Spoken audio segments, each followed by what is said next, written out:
सहारनपुर की कोतवाली बेहट पुलिस को एक बड़ी सफलता हाथ लगी है। अपहृत की गई 3 माह की मासूम बच्ची को पुलिस ने मात्र 4 घंटे के अंदर ही सकुशल बरामद कर लिया। पुलिस ने महिला सहित 2 अपहरणकर्ताओं को गिरफ्तार कर लिया। मासूम की बरामदगी से परिजनों ने राहत की सांस ली है। पुलिस लाइन सभागार में पत्रकारों को जानकारी देते हुए एसपी देहात सागर जैन ने बताया कि कोतवाली बेहट इलाके के गांव रिधि ताजपुरा निवासी महिला महक पत्नी मुतालिब ने पुलिस को तहरीर देकर बताया कि रविवार की दोपहर मेहमान बनकर आए महिला व पुरुष उसकी 3 माह की मासूम बेटी सनाया को अपहरण कर ले गए। शिकायत मिलते ही पुलिस ने तुरंत मुकदमा दर्ज कर लिया और मासूम की तलाश शुरू कर दी। पुलिस ने सक्रियता दिखाते हुए 4 घंटे के अंदर ही मासूम बच्ची को सकुशल बरामद करते हुए 2 अपहरणकर्ताओं मुख्तार पुत्र एजाज अहमद व उसकी पत्नी मुस्कान निवासी धोबीवाला थाना मंडी को गिरफ्तार कर लिया। कल शाम में थाना बेहट पर एक महिला द्वारा सूचना दी गई कि उसकी 3 माह की जो बच्ची है, एक व्यक्ति अज्ञात व्यक्ति और एक महिला उनके घर आए, जिनका उनके घर कुछ माह से आना जाना था। तो उन्हें रास्ते में मिले थे ऑटो में और उनकी बातचीत हुई। उनके कुछ माह से उनका दोनों का एक दूसरे घर में आना जाना था।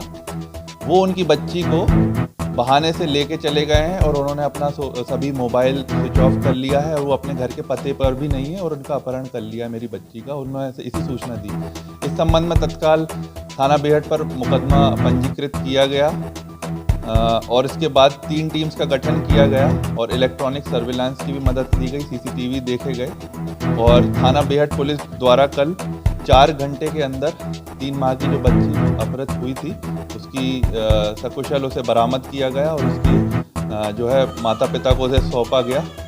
और इसमें जो अभियुक्त हैं, एक व्यक्ति है जिसका नाम वकार अहमद, ये 62 फुटा रोड धोबीवाला थाना मंडी के रहने वाला है और दूसरी अभियुक्ता इनकी पत्नी है मुस्कान, पत्नी वकार अहमद, ये भी इसी पते की निवासी है। इन्होंने बताया कि इनके कुछ माह से मुस्कान जो वादियाँ उसके यहाँ आना जाना था और इनके जो अभियुक्त और अभियुक्ता के 2 बच्चे हैं, 2 लड़के हैं और इनकी कोई लड़की नहीं है।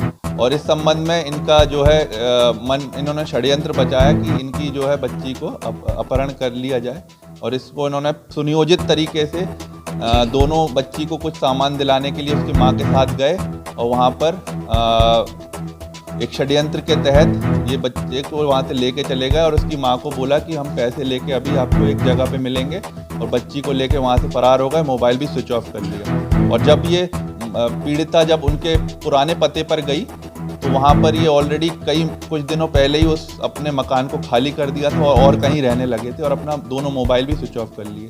तो इसमें बहुत अच्छा काम थाना बेहट पुलिस ने किया। 4 घंटे के अंदर सकुशल बच्ची को बरामद किया गया और दोनों जो अभियुक्त और अभियुक्ता हैं उनको आज गिरफ्तार कर माननीय न्यायालय के समक्ष। कैसे ट्रेस किया? इसमें सबसे पहले तो इनकी डिटेल्स निकाली गई, इनके जो मोबाइल नंबर हैं कि किस नंबर से इन्होंने सिम रजिस्टर की थी, इसकी हमने डिटेल्स मांगी गई। जो मोबाइल कंपनीज की भी हेल्प इसमें ली गई, सर्विलांस की हेल्प ली गई और इनकी लोकेशन की भी हेल्प ली गई और फिर फाइनली मुखबिर की सूचना पर ये थाना मंडी में एक जगह पे इनका निवास जो कर रहे थे अभी टेम्पररी, वहाँ से इन्हें गिरफ्तार किया।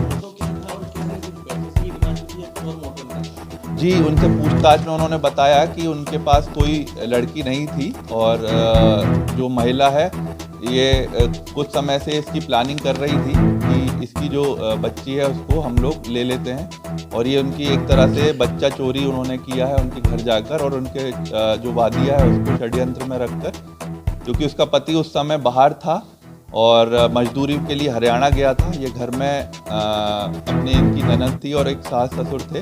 उन सभी को चकमा देकर ये पहले कपड़ा दिलाने के बहाने गई, वहाँ पर इसका पति जो है अपने घर से फरार हो गया और पत्नी जो है बच्ची लेके अलग अलग टाइम पे निकल गए और फिर अपने घर पर जो टेम्पररी इनका पता है वहाँ पर आके मिल गए।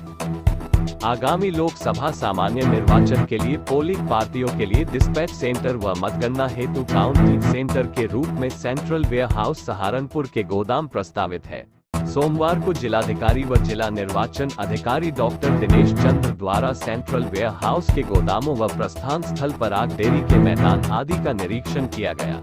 निरीक्षण में गोदाम के अंदर के फर्श, टूटी खिड़की आदि, बाहर की टूटी सड़क आदि की मरम्मत व सभी उक्त स्थानों की साफ सफाई के लिए संबंधित विभागों को निर्देश दिए गए। आज दिनांक 29 जनवरी 2024 से आगामी सामान्य लोकसभा निर्वाचन 2024 को दृष्टिगत रखते हुए counting hall, strong room, dispatch centre के लिए स्थान का चयन किया गया है। परंपरागत रूप से भी यहीं पर स्ट्रॉन्ग रूम बनता है और काउंटिंग की कार्य होता है। आज सभी विभागीय अधिकारियों के साथ यहाँ का इंस्पेक्शन किया गया है। कुछ जो कार्य होना है उसके संबंध में सभी समन्वयक विभागीय अधिकारियों को निर्देशित किया गया है और यह उपयुक्त स्थल है और इसकी तैयारियाँ अभी से होंगी। FCI से अनुरोध है कि उस अवधि के लिए इसको रिक्त रखने का जो भी प्रयास है या जो भी कार्य करना है वो कर सकते हैं।